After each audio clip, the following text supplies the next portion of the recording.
I stepped into the ballroom, immediately noticing the smell of expensive cologne mixed with corporate decay and desperation. I adjusted my black blazer and headed for the edge of the room. No name tag, no smile, just Keith from Risk.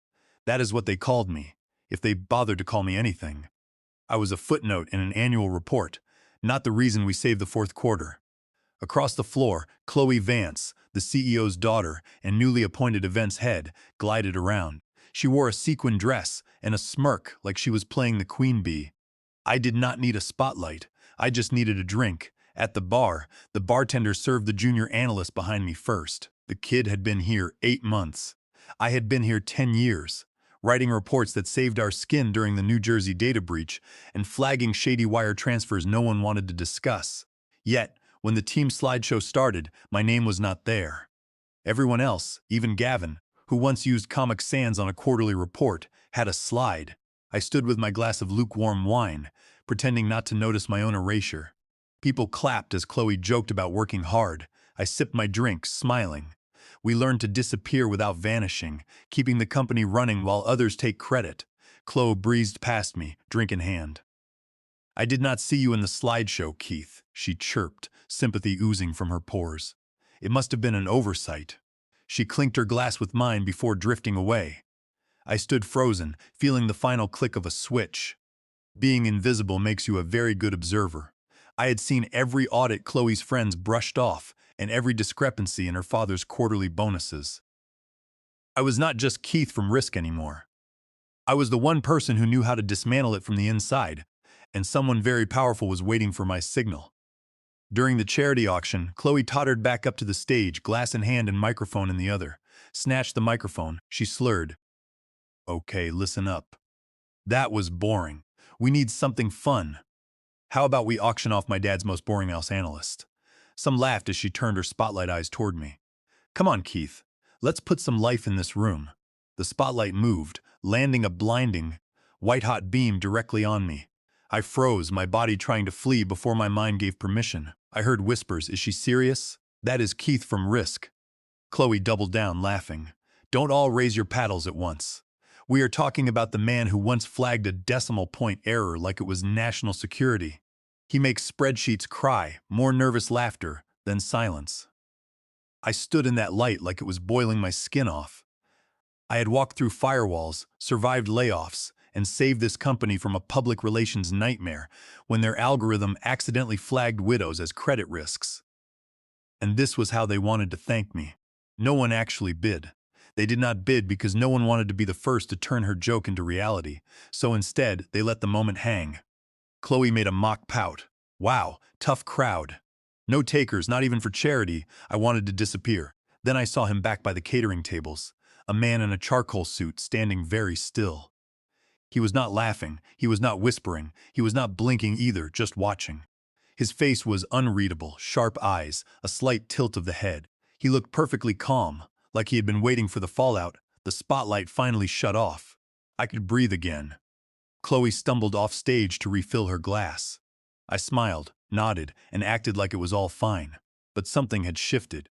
I caught the man in the charcoal suit still watching me. He gave the smallest nod, and that is when I knew I was not the only one taking notes. I backed away from the crowd, quiet, unnoticed, drifting back toward the far edge of the ballroom.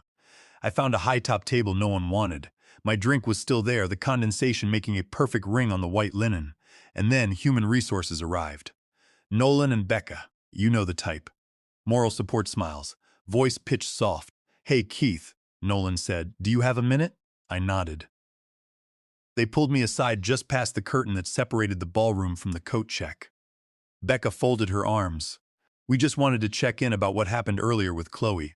I let the silence do the work. Nolan cleared his throat. "Obviously, that was not planned, but we think it is important to be a good sport. You know, company culture thrives on flexibility and camaraderie." "Flexibility, camaraderie. You mean public degradation?" "Of course," I said with a smile. "I understand completely." Becca relaxed, relieved. "We are all just trying to make the night a success." "Absolutely," I said. "Anything for the company." They patted themselves on the back and walked off, and me, I walked to the bathroom, locked myself in the last stall, and stared at my phone. No tears, no panic, just stillness. Then I opened the encrypted app, tapped one name, and texted 3 words, "It is time. Ready?" It was the digital equivalent of flipping the safety off a loaded weapon.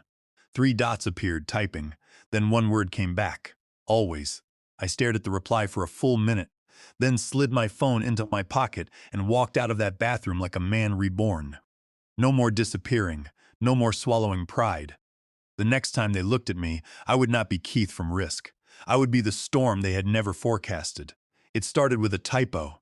24 months ago, some intern at Vance and Price miscategorized a portfolio exposure in a report bound for one of our high-tier investors.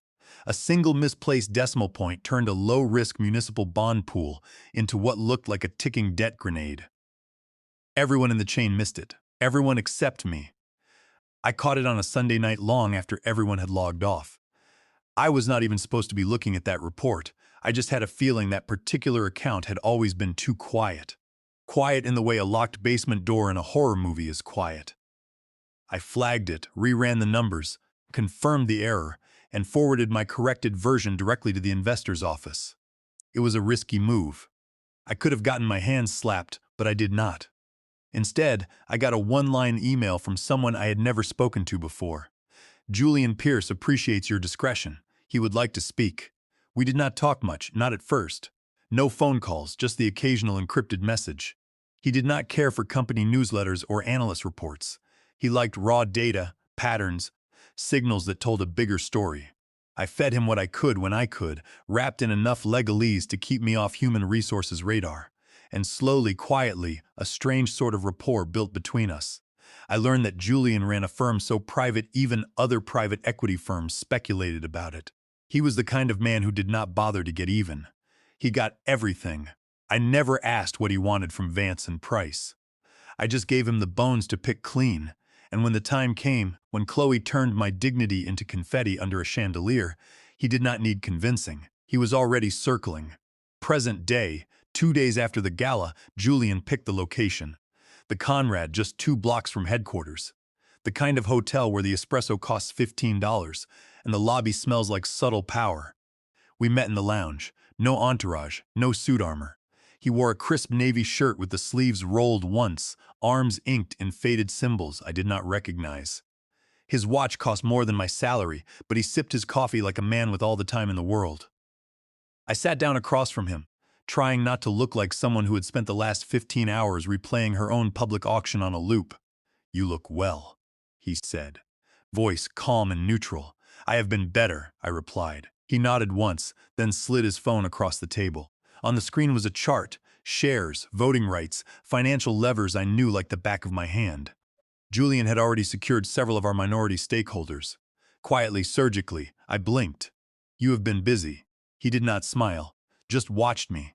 Then he said, like it was a weather update, "How soon can I buy this company?" No drama, no drum roll, just a declaration of war dressed as a question. My throat went dry. I looked down at the phone again, at the numbers. The math of it. The math was perfect. There was no counterplay, not without someone like me on the inside. Someone who knew where the blind spots were buried, where the audit trail ended, and where Chloe's fingerprints began.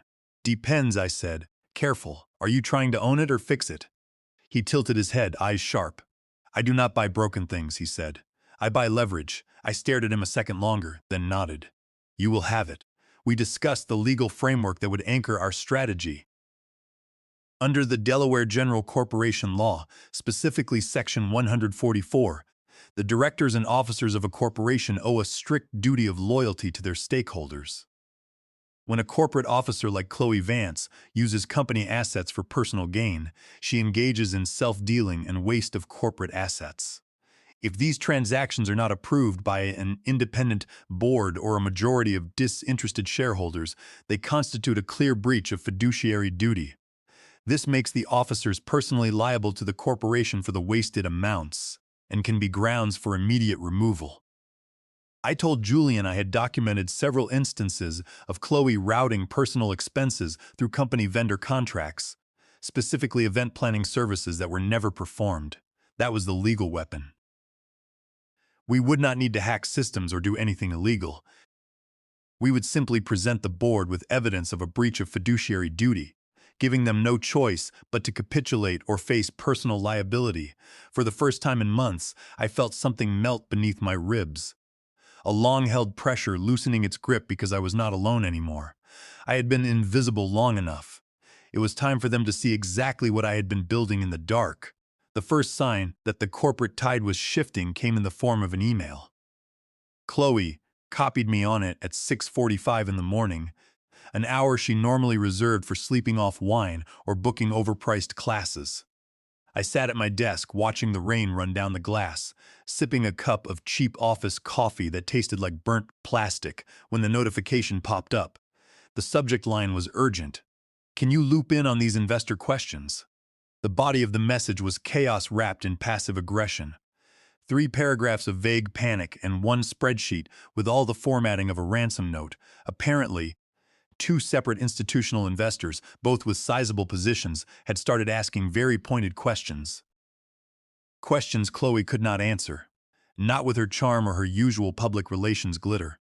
The queries were not dramatic on the surface, just quiet, surgical pokes into discrepancies in second quarter versus third quarter forecasting, anomalous expense spikes, and a few oddly routed vendor payments. These payments were routed to marketing firms that appeared to exist only on paper, with addresses matching residential apartments in Delaware. It was a classic red flag that any junior auditor should have caught, but Chloe had signed off on them without a second glance. I knew the language. That was not investor curiosity. That was a scalpel sliding between the ribs, directed by Julian's team. I felt a quiet satisfaction as I read the message. I responded with a cheerful happy to help and blind copied Julian's legal liaison. Then I forwarded the spreadsheet to my private server, annotated the inconsistencies, and wrapped it all up in a bow of plausible deniability. 1 click, 1 drip of arsenic in the corporate wine glass. Chloe tried to play it cool for the next week. She doubled down on her Ice Queen persona in meetings, cracked jokes at my expense, and even started wearing power suits. But I saw the little slip-ups. The way she kept checking her phone mid-sentence. The way her laugh came half a second too late, like her brain was busy running damage control behind her eyes. Then came the training assignment. Another email, with the subject line, Team Support Opportunity, translation, babysit someone useless until they either get promoted for nothing or wander off. Her name was Harper, fresh out of an MBA program that specialized in brunch and buzzwords. Harper was Chloe's former sorority sister, as subtle as a brick through a window. Chloe introduced her in the Tuesday meeting, like she was the second coming of financial foresight. Harper is joining as our new vice president of strategic initiatives, Chloe said, beaming with white teeth. Keith will be helping her get up to speed. I smiled, looking forward to it. And I was, because what Chloe did not realize was that I wrote all the training documentation Harper would be pretending to read. I had buried enough breadcrumbs in our internal systems to choke a horse. And every click Harper made under my guidance echoed in a shadow database already shared with Julian's compliance team. We met 3 times a week in a glass-walled conference room that always smelled like dry erase markers and stale air. Harper was bright, I will give her that, but she was also eager in the way a toddler is eager to drive a truck. Every third sentence began with Chloe said, followed by some observation about synergy or team culture. She spent hours talking about paradigm shifts and disruptive alignment without understanding the underlying ledger entries. She would bring her custom notebooks and color-coded pens, writing down terms she clearly did not comprehend, while I patiently explained the basics of asset valuation. I nodded, took notes, and redirected her onboarding assignments to spreadsheets laced with anomalies I knew Chloe had approved. I let her struggle just enough to generate questions. Questions she asked me, and questions I answered with rehearsed pauses and just enough ambiguity to let Julian's auditors draw the rest of the map. Chloe, meanwhile, kept trying to assert control. She dropped into our sessions unannounced, made snide comments about ancient systems and outdated protocols, pretending she understood what any of them did.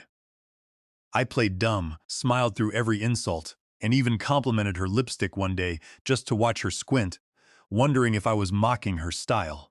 She mocked, but she trembled. I could see the cracks, the twitch in her jaw when she thought no one was looking, the way she gripped her coffee cup like a life raft. She was starting to feel the pressure of someone smarter moving pieces she did not even know were on the board, and I had all the time in the world to let her feel it deeper. I watched her struggle to maintain her composure as the questions from disinterested board members grew louder. She was drowning in details she had never bothered to learn, while I stood on the shore, watching the tide pull her under. Every evening, I would watch her leave the office, with her shoulders hunched, clutching her phone as if it could save her from the inevitable storm. The first domino fell with the sound of paper slapping glass on a Tuesday morning. The office had that hollow quiet only a bloated corporate structure can produce.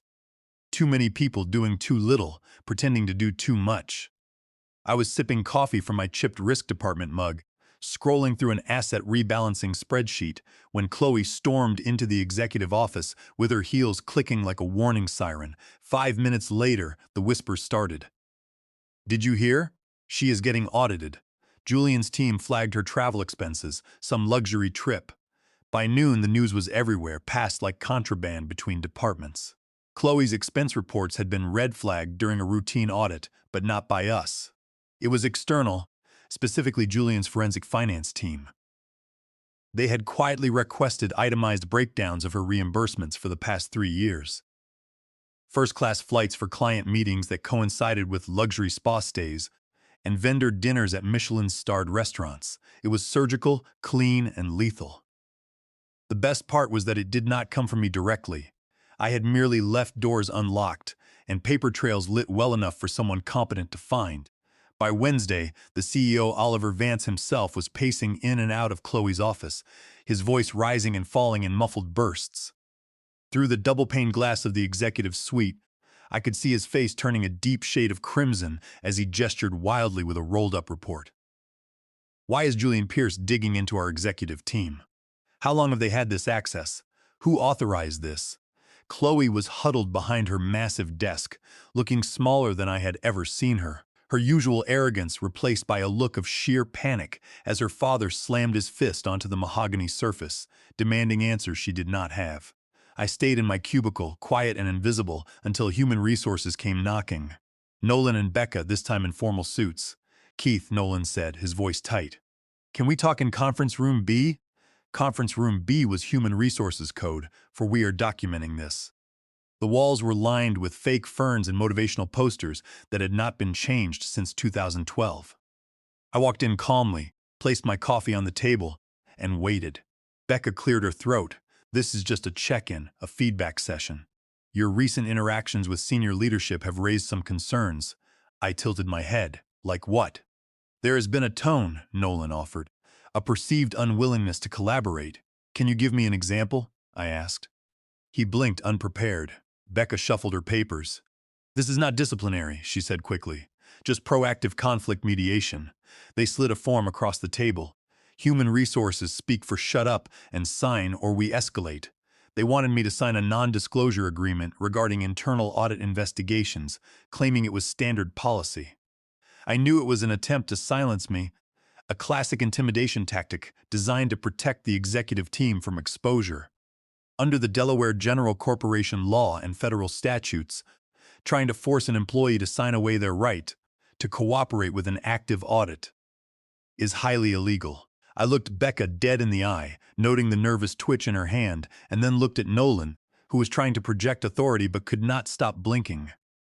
I smiled, signed it neatly, and stood up. "Oh," said, slinging my bag over my shoulder. "I almost forgot." I placed a small USB drive on the table and slid it forward with one finger. "That is a recording of this meeting for my own notes.